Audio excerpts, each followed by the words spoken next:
First of all, we want to wish you all welcome to this webinar, where we are going to talk about, in short, the blue economy and specifically related to the ocean. My name is Bente Lilja Bye. I'm going to be your host, as I'm normally, for the Iliad webinar series. With me today, I have a co-host, Sophia. We have gathered and put this program together, and we are delighted to show you and talk about blue economy. And we have some excellent speakers. And I will start by giving you an introduction to the speakers and to the program. But before all that, there's some housekeeping here. Please do write questions in the chat and engage with us. We will have a discussion after the presentations. There will be short presentations. During the presentation, you can, of course, comment and write questions. We will do as normal. We normally do have a poll, very simple polls during the presentations to learn about each other and get a feeling for the topic itself. Then we will then bring those questions up also in the discussion part, just so that you know a little bit about the plans and how we are working this. It will be recorded, and you will also see the presentations. We will publish the presentations afterwards. So now, what are we going to talk about today? We are going to talk about knowledge transfer and commercialization in the digital blue economy. You see here we have some excellent presenters with us. Sivasegaram Manimaaran, in short, Mani, as I've learned, and from the European Innovation Council and unit in the European Commission. Mateo Ivanac from the Digital Innovation Hub Innovamare. And then last but not least, Hugo Barros from Bioeconomy CoLAB. So those are the speakers, and they will cover this topic of blue economy from their various perspectives. Here you see the titles of their presentations, and we will go through them, starting with a short introduction to Iliad, and we will then move on to backing visionary entrepreneurs and researchers by Mani. And then Innovare, a presentation of Innovamare, best practice examples of project sustainability, very important, and a blue bioeconomy CoLAB introduction. So those are the topics of today. And so and here is Sophia, my co-host. She's a project manager at the American University of Armenia, working on entrepreneurship and product innovation. She is responsible for developing a blue economy service in Iliad, as we are having an innovation booster part of the Iliad project. So she has extensive experience in working in this field. Myself, I'm a Norwegian. I run a consultancy, research and consultancy company. I'm the innovation manager of Iliad, and I have been in multiple EU projects and working specifically on data management and data sharing and the policy and implementation of that. So that's very short, a little bit about me. And then, of course, this is a Iliad webinar series. So a few words of Iliad first. And Iliad is building digital twins of the ocean. And what we mean by that is a virtual representation environment representing the ocean, capable of running complex and predictive management scenarios. It integrates across many disciplines, sensors, models, and digital infrastructure. What we aim to do is to make it interoperable in a federated system, data intensive, of course, and cost effective. So that's short, the introduction to the digital twin. We recognize in Iliad that the ocean is vast and complex, And it consists of geophysical, biological, and numerous interactions between all of these components, specifically also the human activities. To reflect this complexity of the European digital twin of the ocean, the European Union has invested in many different resources building up to a digital twinning. And we are using this ecosystem, if you like, of resources to build digital twins, thematic digital twins, local digital twins of the ocean. That requires that we align many of these resources, both on a technical level and also on a human level. So in short, Iliad in a seashell is that we are enabling an ecosystem of interoperable digital twins through using existing resources, but also adding new resources through sensors and also using and integrating citizen science. To make this available, we are creating a marketplace where you can find both the twins themselves and the individual components, so that you also, if you're interested, can build your own digital twin to solve your specific challenge or problem. And of course, Iliad is in fact contributing to solving some of the challenges that we have related to the oceans. As I said, we are talking about multiple digital twins, and we have divided them here in 12 thematic different areas, depending on what kind of problem and what sector you are in. So all from jellyfish, swarm forecast or harbor safety, coastal sediment transport, renewable energies, aquaculture, fisheries, etc. You see, we have many different topics of thematic areas for the twins. And of course, they are also locally. Since we are talking about the blue economy here, Iliad is addressing that specifically through a series of activities. So we will, academies of knowledge transfer requires an academy. We have different business activities also facilitating the business part of building a digital twin. A policy is both a part of the context of building a twin, but also twins can support and inform future policies. And as I said, that we have a marketplace for this. So this comprises the innovation booster activities we have. I will skip that.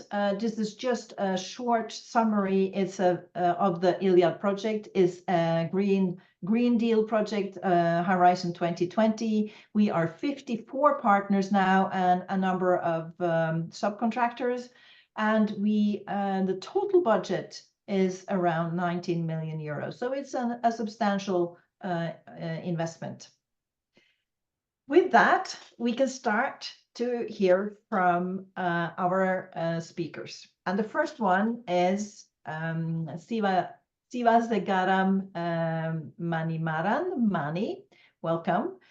He is a policy officer working at the European Innovation Council unit in DG RTD in the European Commission.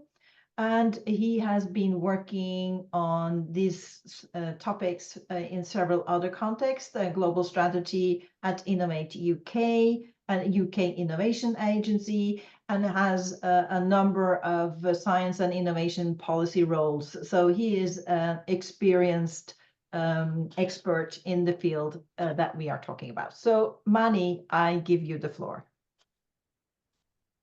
Good afternoon, and thank you very much for the opportunity to join you this afternoon. Sophia, should I try again with my slides, or are you okay to run them? I think I'm okay to run them. Thank you. Sorry about that. If we could go to the second slide, what I'd like to do is to provide you with a sort of a brief overview of the work of the European Innovation Council, the rationale for its existence, and where there may be opportunities for those of you who are participating in this project. Because Sophia gave me an overview of your project and where you're looking to land in terms of the outputs of the activity. So there are a couple of these strands that I'd like to kind of focus on in this presentation.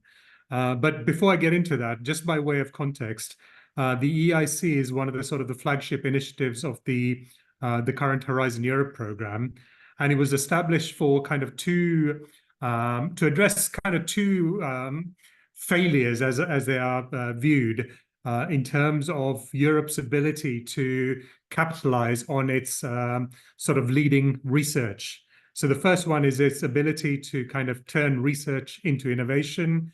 And the second strand of it is around how we get these companies that these startups and potential scale-ups that come out of these research that are looking to exploit this research to scale and achieve a kind of a critical mass of activity and grow in global markets. So that was effectively what underpinned the reason for establishing the EIC under Horizon Europe. There was a small pilot activity under the Horizon 2020 program, but this is a fully fledged initiative under Horizon 2020, under Horizon Europe, sorry. So if we go to the next slide, I'll give you a sort of some of the sort of highlights of what is involved in the EICs.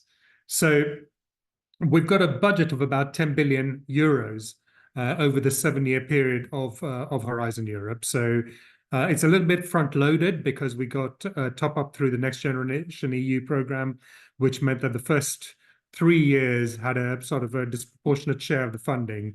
So we're about halfway through the program.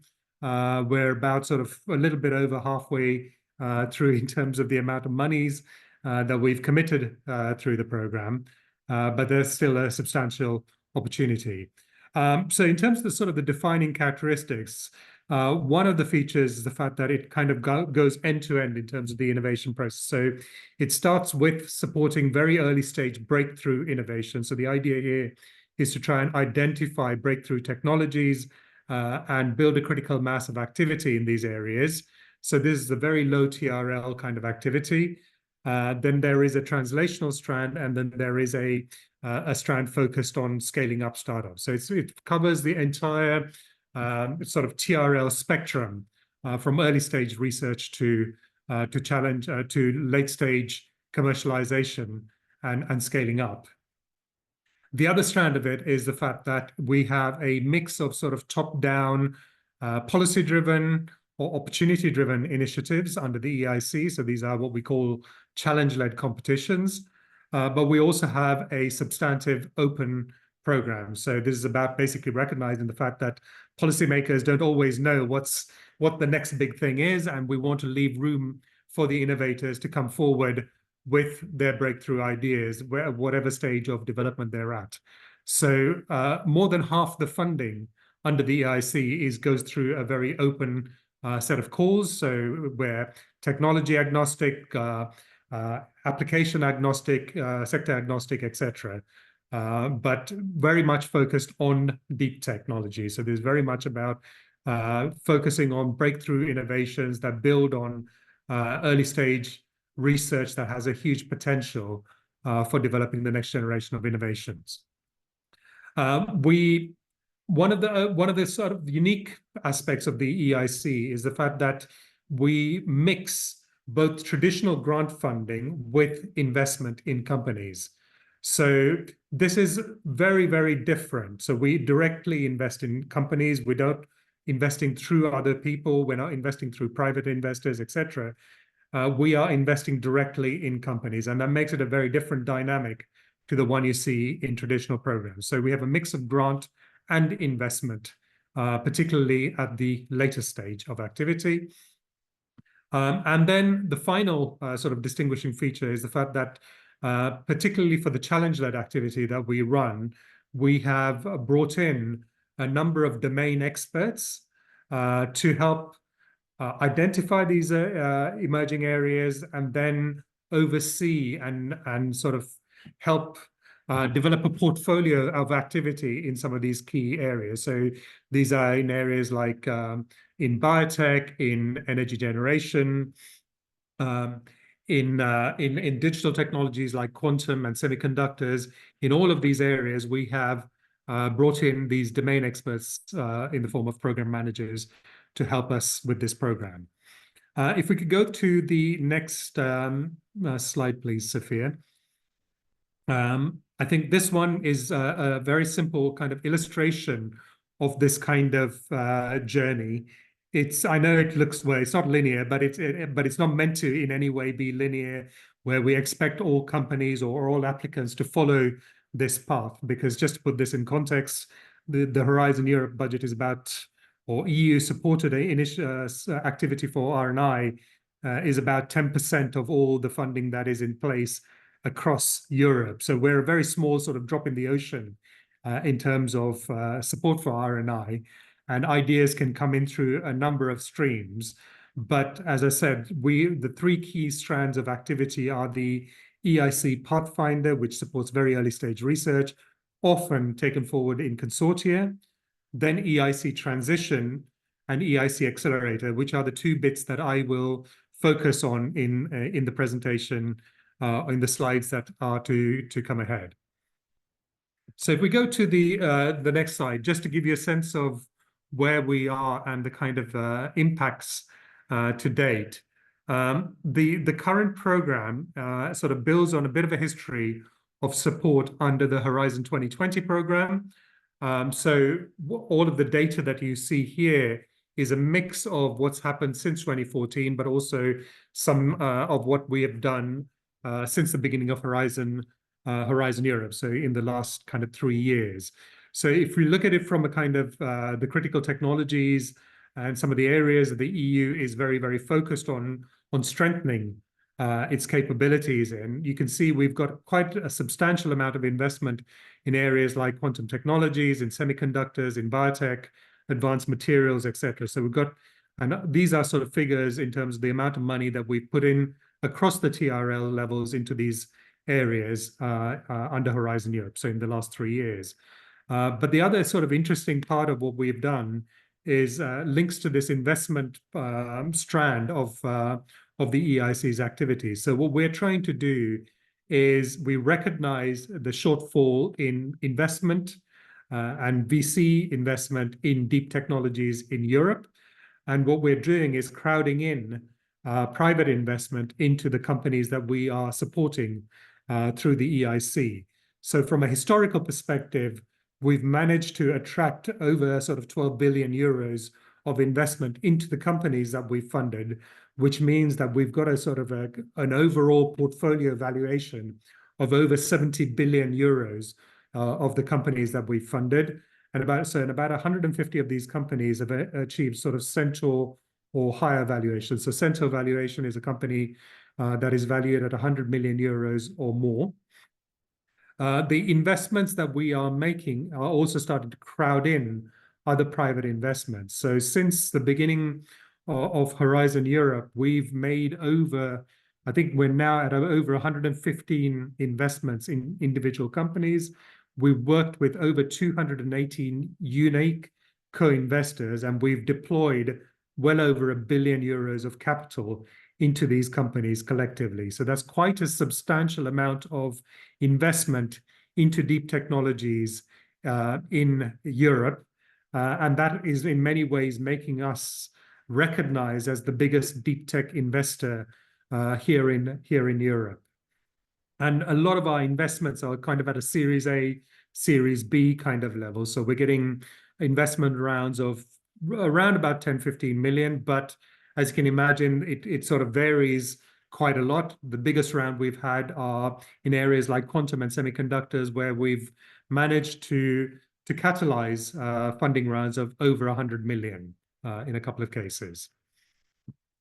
So if we now sort of go into the next slide, I'll start going into the program and some of the opportunities. So as I said, we've got sort of 3 broad areas of activity separated by sort of the technology readiness levels. So the Pathfinder, Transition, and Accelerator.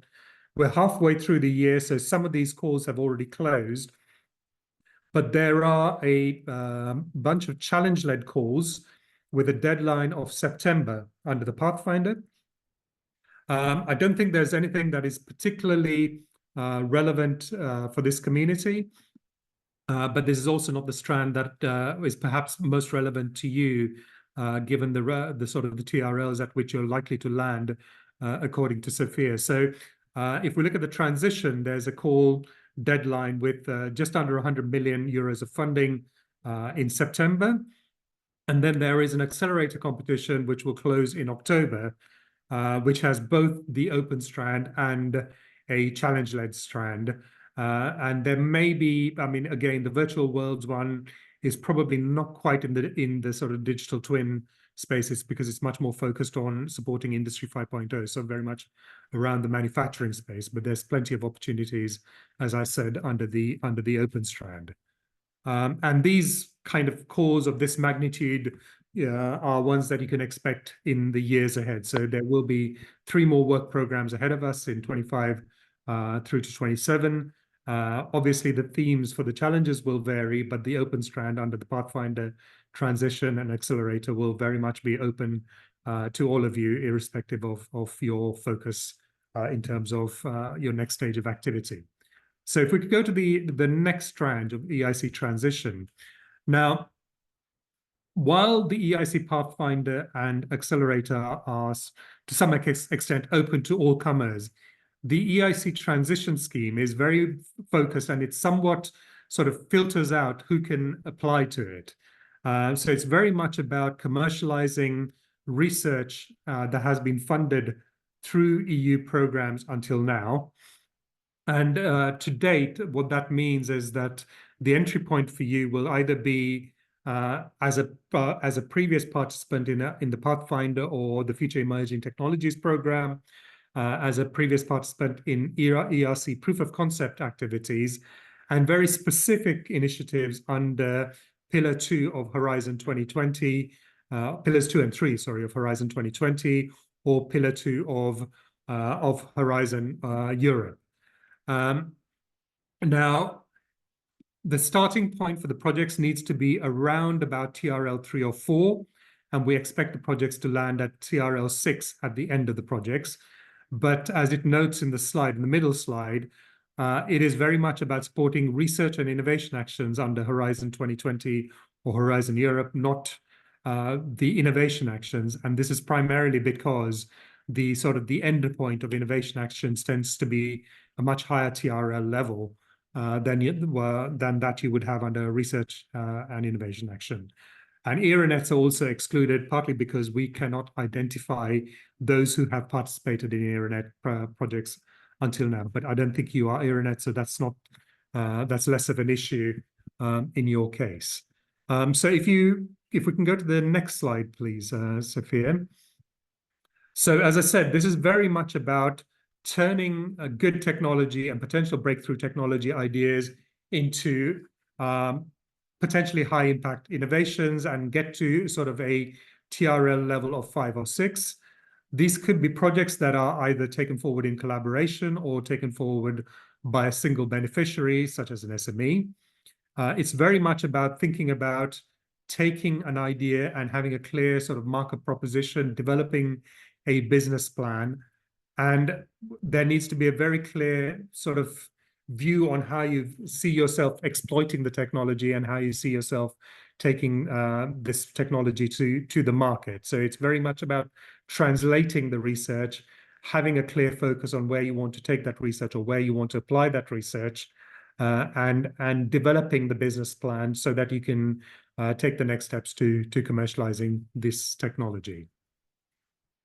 So if I can go to the next slide, please. So as I said, this summarizes. I'll save the slides will be shared, so I'll save some time maybe for Q&A and not run through this. But as I said, it could be either a single entity or a consortia that can come through to seek support under the transition scheme. So if we could go to the next slide, please, Sophia. This is now sort of the EIC accelerator. So this is where a significant part of the funding for the program, nearly about 70% of the funding under the EIC, is deployed through the accelerator. I sort of alluded to some of the kind of distinguishing characteristics about this, but one of these is also the fact that it is very much about supporting single companies. So startups and SMEs are the only beneficiaries that are potential beneficiaries that are eligible to apply to this scheme. So you need to have established a company. It can't be a large corporate or it can't be a mid-cap to apply for this scheme. But it does provide a substantial amount of funding.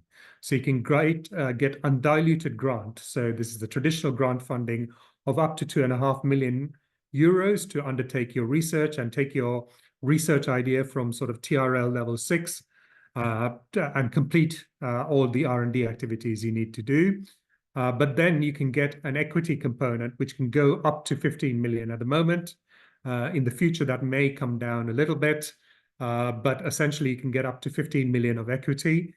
This equity does involve co-financing, so we won't be the sole investor in a company. So we will look to bring in other private investors with us, which helps bring some essential kind of commercial tensioning, but also helps us to leverage the network and syndicate and work with these external investors to help the companies and bring some smart money into the companies. So as I said, it's very much about supporting deep tech innovations. And this year we have a budget of just over 675 million euros. A little bit of that is obviously deployed already because we finished the first call, but there is another call deadline in October. So if we can go to the next slide, there are sort of three kind of options that you have. There's a grant-only option, so there's very much about companies looking to only secure the sort of non-dilutive grant funding for R&D, which is fine. But in those cases, we would expect that you already have investors on board, or that you can give us confidence that you have investors who will help take your technology through to the market. So we don't want to get to the point of only just supporting the R&D and not knowing how that R&D gets deployed. So we're very much looking for companies that, if you're looking for grant only, who have the investment lined up, who just need our support to kind of unlock that investment because we're enabling them to complete the necessary R&D. At the moment, I would say maybe 10 to 15% of the companies that apply to us get the grant only or apply for grant only support. So as you can imagine, a majority of the companies that apply to us look for what we call blended finance, which is the mix of grant and investment. So this is very much about supporting the companies to complete their R&D, but also get their idea to market. So the equity component can support R&D if the grant isn't sufficient for you to do that, but it is very much about you supporting your journey. So it could support you in buying capital, it could support you in staffing up, it could support your commercialization and marketing activities. So that's very much for you to define in terms of what your requirements are and how much you need by way of investment to get your idea to market.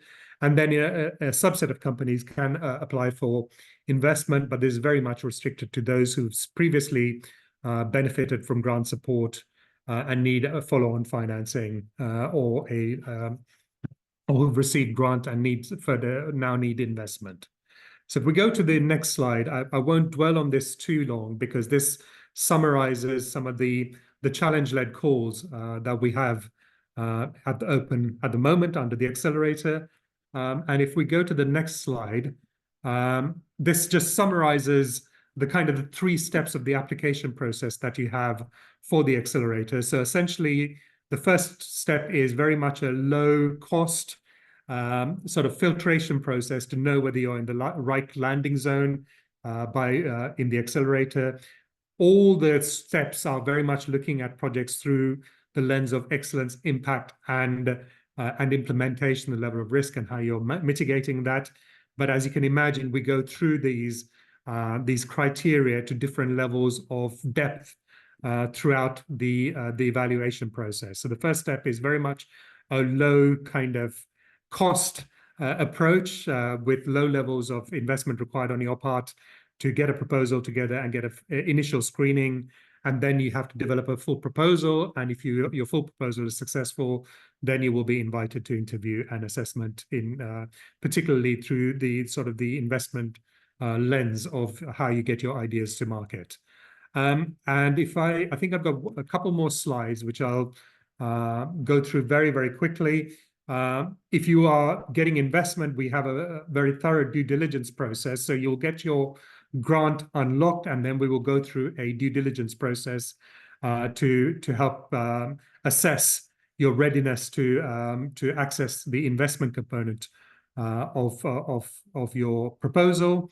And then finally, I think the other point that I wanted to make here is that all of the companies that we support, be it through, or all of the entities we support through both the, sorry, Sophia, the next slide, be it the Transition, Pathfinder, or the Accelerator Scheme, also benefit from a set of business acceleration services, which help you connect to corporates, which help you connect to investors, or even public procurers, amongst many other things. So there's very much about being not just a funding program, but also about finding opportunities to help you to kind of get your idea through to the market and connect with end users in doing so. And then the final slide, I've got a couple of examples of companies which are doing things in the sort of digital twin space. None of them in the ocean area, but one which is one company, Aqua, which is looking at developing digital twins for sort of inspections of the water network, and a couple of others which are very much more focused on the food system and tracing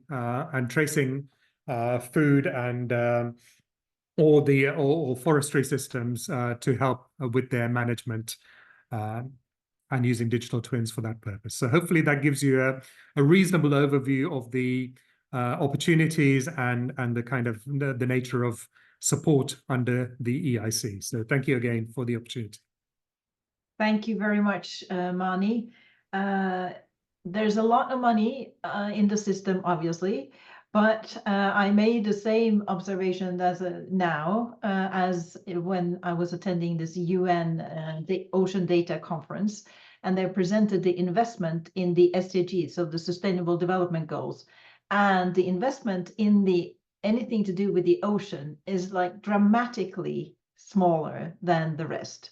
And this is also reflected in what you just presented. So hopefully this is something that the European Commission or the policy makers are now addressing, because we are, after all, in the decade, almost mid in the decade for UN, the UN decade for ocean sciences. So I think, but thank you. This was really interesting. I think I saw that several of these instruments, if you like, could be fitting for some of our digital twins. We will have to look closer into that. So thank you for now. I have some more questions, but in the interest of time, I think we will have the other presentations first. I hope you can stay on, Mani, to be part of the discussion. Yeah, great. Happy to. Thank you very much. So, and I promised you to show we did a very quick poll. So I will actually share the poll before we move on in the program.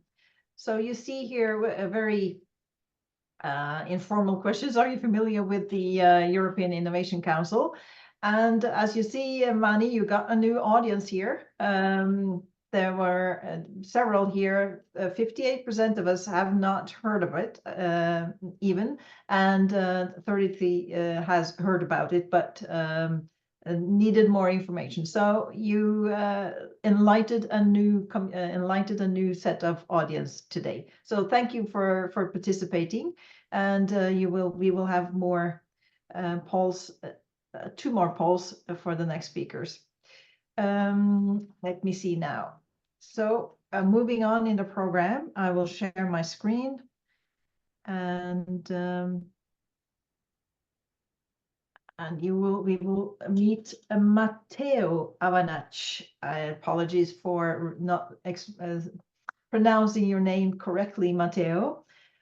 You have had over 10 years experience in different organizations in leadership, and currently you are doing an interesting PhD working on developing innovation ecosystem models as a way of raising competitiveness in companies. Very relevant for us here in Iliad, and I'm sure for many others as well. So Mateo, the floor is yours.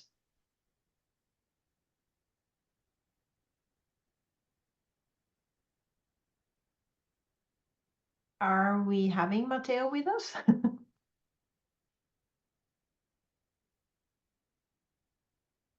Let me see if I see him in the... He was here, but I don't see him now. Hi, my name is Elka. I'm working together with Mateo. I will send him a message because he was here just a minute ago. But here he's coming in again. So I'm, okay.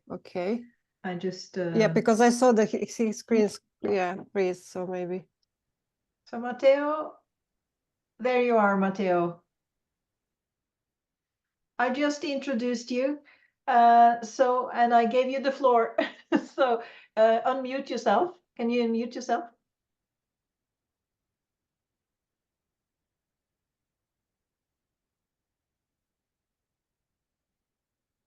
And we can still... did you unmute yourself, Mateo? I cannot hear. Do you hear me? Now we hear you. Perfect. Great. And then you should Well, put it in presentation mode as well. Yeah. You hear now good? You see Yes. good and hear me? Yes. Yeah. Perfect. Great. Well, first of all, thank you a lot for inviting me to this webinar. I really think that the first presentation was something interesting very to us. And just to give you an info, we are tomorrow having the similar how to say a day of AIC, European Innovation Council in Croatia. So this introduction is very beneficial for me. Well, I will give you just a couple of slides because it's a huge story of Innovamare, and it started 5 years ago. So in 2019, we have been understanding that there is a huge leap or change in the mindset of how the economy will work in the future, and that we need to work more on sustainability and how the economic activities must be more sustainable towards the natural resources and human health. And we were thinking, what is the key economical ecosystem, natural ecosystem in Croatia that has a big influence on the economy? And we really realized that the Adriatic Sea as an ecosystem is important for Croatia because 25% of GDP comes in Croatia from the blue economy. And okay, we said if this is the case, what it needs to be done that this sector makes a digital and green transformation and be more sustainable towards the Adriatic Sea. And the key was, and we see the key in marine technologies. So in robotics, sensors, IoT, underwater of things, different propulsions from hydrogen to electric propulsions. These are the technologies that needs to make a digital and green transformation of blue economy and do it and make it more sustainable towards the sea. And this is how Innovamare project was developed. It was financed by the Interreg Italy-Croatia program, and there was 14 partners from Italy and Croatia, and it's worth 5.6 million euros. And the idea was to create an innovation network for underwater robotics and sensors, but in general for marine technologies on cross-border level, Italy, Croatia, who this ecosystem or this network will be focused together scientific research organizations, companies, from not only marine technologies part, but as well from marine biology part, because technology needs to understand what is happening and what are the challenges in the marine ecosystem, and the marine biologists understand what are the challenges and what are the impacts by blue economy on the sea. We started with 9 key outputs of the project. So we wanted to understand who are the key players in Croatia and Italy, who are the stakeholders, and we created a map of excellence where today we have around 350 companies, scientific research institutions, NGOs, clusters, and other stakeholders who we mapped on a cross-border level. We had to develop a methodology and business plan for Digital Innovation Hub that we have successfully established, and Living Lab in the Adriatic Sea. We had designed and implemented questionnaires for stakeholders regarding this mapping that we did. We had workshop materials for raising human capital. We had 2 pilot actions where we created the prototypes of marine technologies that we believe are essential for this digital and green transformation. 7th output is the establishment of Digital Innovation Hub. And strategy and action plan, how we will continue the sustainability of the results and how to enhance the framework conditions for raising this network in the field of robotics and sensors. And at the end, of course, policy recommendations, how we believe that local and regional government and national government should support these kind of initiatives. Today, as I already told you, we have our platform called myros.org, where you can have different profiles by companies, researchers, or scientific research institutions and see who is involved in our ecosystem and might get in touch with them or start collaboration based on our platform or map of excellence. We had developed the Innovamare Academy. What we have done is the 5-day educational workshops on topic related to digital and green transformation of the blue economy and the application of marine technologies with focus on robotics and sensors. We have already had the first academy last year where we had 20 students from all over Croatia. And we can say that 2 out of these students now work in Digital Innovation Hub Innovamare. And in October this year, we will have a 2nd edition of Innovamare Academy. We have developed 2 prototypes of autonomous surface vehicles that had to show what are the potentials for monitoring of different impacts by blue economy. So we had one prototype that is dealing with shallow waters, and that can monitor different environmental parameters in shallow waters. And we have Korkira, who is the autonomous surface vehicle for monitoring of fish farms or marinas, and how the impact by nautical tourism or feeding of in the aquaculture can be affected on the marine ecosystem. The last and the most important, we believe, part of the sustainability of the results of Innovamare was the establishment of Digital Innovation Hub Innovamare as a private entity that was established by all 14 partners from the project Innovamare, and they have ensured establishment capital through membership fees, services and projects that we provide to them through the DIH Innovamare. We can say that at the moment we have applied around 7 projects with 40 institutions involved from our community. 6 projects got funded in total of 10 million euros in last 6 months. So we can really say that our work in providing service of developing projects and implementing projects was really good. So at the moment there is 17 members in DIH Innovamare. We have different membership levels. So if there is a premium member, there is a strategic member, and there is a blue member. Each of this membership is different membership fees and different potential for having voting in the assembly or having let's say influence in the management structure. Premium members have the potential to vote in the assembly and have the potential to influence on the management structure. Strategic members as well. Blue members are only the ones who are using services by the Digital Innovation Hub. Our services are test before invest, knowledge transfer, project preparation and management, networking events organization, and trying to find markets and potential investors for the companies inside of our innovation ecosystem. And what I wanted to say is that DIH Innovamare at the moment is having 6 people employed who are working on different of these services. What is really important about DIH Innovamare is the Living Lab Adriatic Sea. What we have achieved is that we created a network of 15 infrastructural sites in Croatia and Italy who are working together as a one living lab in Adriatic Sea. What it means is that companies or scientific research organizations can come to Italy or Croatia and test their marine technologies in different real environment in Adriatic Sea. So we have here marinas, ports, we have shellfish farms, we have a concession on 2 hectares of the sea where you can test your marine technologies. And for those companies and scientific research organizations, we give office space and accommodation while they're here in Croatia testing their technologies, of course, helping them to connect with our scientific research organizations and companies who might be interested for collaboration. In October this year, we will have a Rosen Group, a big multinational company who is one of the biggest company in monitoring of underwater infrastructure.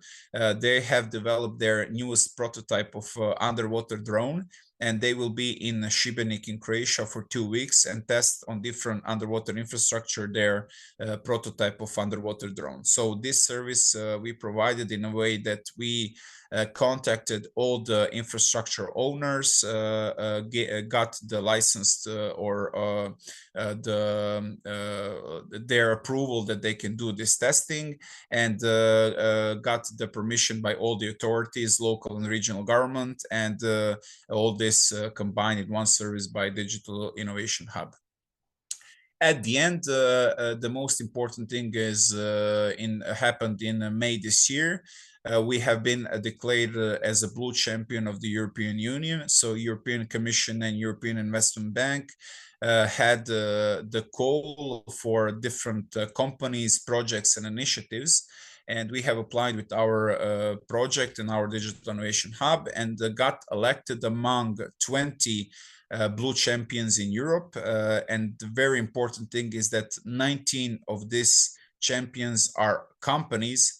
Only one that is a project and that is a blue champion in Europe is Innovamare. So we are now, we call it in a third phase. So the first phase was establishment of innovation ecosystem. The second phase was establishment of Digital Innovation Hub. And the third phase is that we will, in July, open a spin-off company by Digital Innovation Hub Innovamare that will be developing, testing, and putting to market monitoring systems that combines autonomous surface vehicles, satellite data, and in situ data. So first, we will have a prototype of autonomous surface vehicle in October this year, who will be on different missions in the Adriatic Sea together with our Ministry of Sea, doing research, surveillance, and monitoring of different marine sites in Adriatic Sea. So I hope that as a spin-off company, we will get some funding from AIDS, and that we would be example as well in this context of private company. Thank you very much. Thank you very much, Mateo. And first and foremost, congratulations and good luck with the continuation. I am sure that this can be used as a good example for inspiration of many of the pilots that we have in ILIAD. And in fact, maybe you can find also some partners to cooperate with. It struck me that this might actually also be interesting for you. Absolutely. Yeah. And before moving on, I will share then the poll. I did a very simple poll during your presentation, Mateo. I asked, do you find it challenging to make your project results sustainable? And most of us think that's a challenge, 78%. Interesting enough, 11% have cracked the code, it seems like. So we should definitely learn from you. Please, if you want to offer advice, let us know in the chat. thank you very much for participating anyway. It is recognized as a big challenge to make the results from research and innovation projects sustainable in one way or in another. So going back then to our agenda, last but not least, we are going to, what did I do? Yeah, I'm clicking the wrong buttons, sorry. So we are going to the last but not least important speaker, Hugo Barros. He will introduce us to the Blue Bioeconomy CoLAB. He is the innovation manager there, and he has an experience from food engineering from University of Porto and the food retail business. Okay, Hugo, I give the floor to you. Are you ready? Yeah, thank you, Bente, for the introduction. Let me just share my presentation. Thanks for having me here in this webinar. My name is Hugo Barros. I'm part of B2E CoLAB team. B2E is a non-profit association from Portugal that works on blue bioeconomy. We try to drive innovation to this sector, and our role is to establish a link between academia and the industry and get application to the knowledge generated in the universities and research centers and connect stakeholders in blue bioeconomy. So Portugal is a small environment, so we offer a wide range of services that goes from sustainable innovation consultancy to collaborative project implementations. And our services are designed to solve problems through innovation and ensure a dynamic business development. Our mission is to support advances in marine biotechnology and promote sustainable aquaculture practices and harness the potential of marine living resources. And we rely on our expertise and our team. We are currently 15 members, and with diverse backgrounds like aquaculture, marine biology, microbiology, IT, communication, marketing. So this is a very multidisciplinary environment and market-driven team that has the target of collaborative innovation. This makes us very helpful in projects and to complete diverse tasks.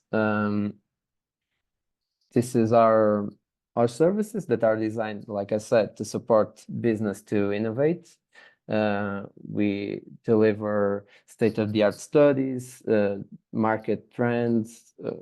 We go through commercialization and valorization of IP and its environmental impact. We also develop blue literacy courses, workshops. We do, through our communication department, we design campaigns, develop social media content, and we organize events to foster networking and to connect different stakeholders in blue bioeconomy and connect business to investors. And we also participate in projects. We do different tasks in project, but mainly connecting the dots, management of consortia, and small tasks like review of legal requirements. Small, I say, it's not small, but it's a small piece of projects. So, like I said, we're an association. We currently have 15 associates. We have private companies, universities, and research centers, and technological interface. One of them is part of this consortium that is in ESCTech, and we have the uniqueness of having associates all around the aquaculture value chain. We have associates that are fish feed producers, aquaculture producers, retailers, and byproduct valorizators, which gives us a competitive advantage and an easy way to link all of these entities and organizations and to foster innovation between them in collaboration with universities and research centers. Sorry. Okay. We work and develop partnerships and alliances with organizations and companies all over the world. We have more than 20 international alliances and more than 15 international partnerships. And most of these partnerships are a result of collaborative projects. And I'm going to present some of these projects to you. We try to select our projects with the aim of sustainability and circular economy. So some of them will have that as a main theme. The first one is with our partners from Norway and Iceland. It's roadmap for marine co-products, where we try to identify opportunities in the marine co-product valorization sector. Sorry, to create can create new business models, new value chains.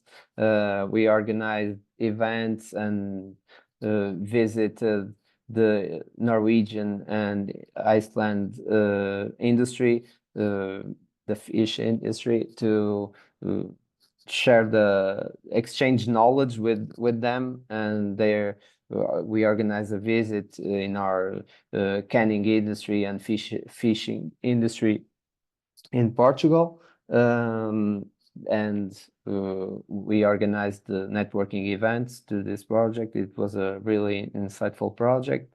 And we also are involved in InnoEcoFood, which is funded by Horizon Europe, which plans to establish innovative eco hubs in 6 different countries in Africa: Kenya, Uganda, Ghana, Tanzania, Namibia, and Egypt, if I'm not wrong.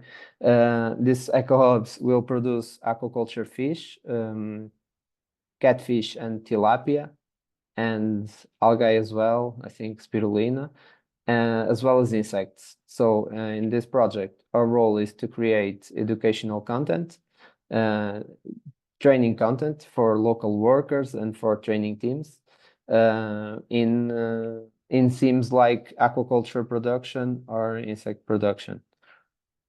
We are also involved in the insect era agenda that has the aim to create 100 new products that are insect-based and explore the incorporation of insects in aquafeed. Our role is basically communication management of the products developed, and we are responsible to create an insect training network. We are developing classes and courses in insect production. Last but not least, it's the Blue Bioeconomy Pact. The B2E CoLAB is involved in 4 work packages, and leading one of them, which is the Fish Matter platform. This is very interesting for Iliad because this is a platform that will boost the use of byproducts and trying to find synergies between entities and hopefully create new value chains. We will develop a catalog. This is a digital catalog of byproducts and or technologies associated. And our vision is to link, and this tool will identify synergies between entities and link them in this platform. If it works as we are planning, it will be a very interesting digital platform. So how can B2E collaborate with Iliad besides this digital project that I talked about before? Well, we are experts in organizing networking events, contribute to community engagement activities, and effectively share information. For example, we organize a yearly event called Blue Week E to address relevant themes in blue bioeconomy and connect all different stakeholders from industry or investors and startups. So it's something we are used to do. We are very active in social media, posting informative content and sharing relevant advances in the fields of aquaculture or marine biotechnology. Some of these initiatives involve a technological sonar where we track the latest inventions in the fields of aquaculture and marine biotechnology, and the funding watch where we gather relevant funding opportunities, which we share with not only our associates, but all of those that follow us on social media, so the community in general. We develop some literacy actions too. We develop actions to inform children in schools about aquaculture. This one, the IEO of aquaculture, where we disseminate aquaculture in schools. It's A for aquaculture, E for species in Portuguese, E for EMTA, like the integrated multi-trophic aquaculture, and O for omega-3, and U for universities. We explain these themes for being crucial for aquaculture, and we try to disseminate this in schools. We have the Oh No, After All It's a Myth, where we clarify myths about Portuguese and European aquaculture.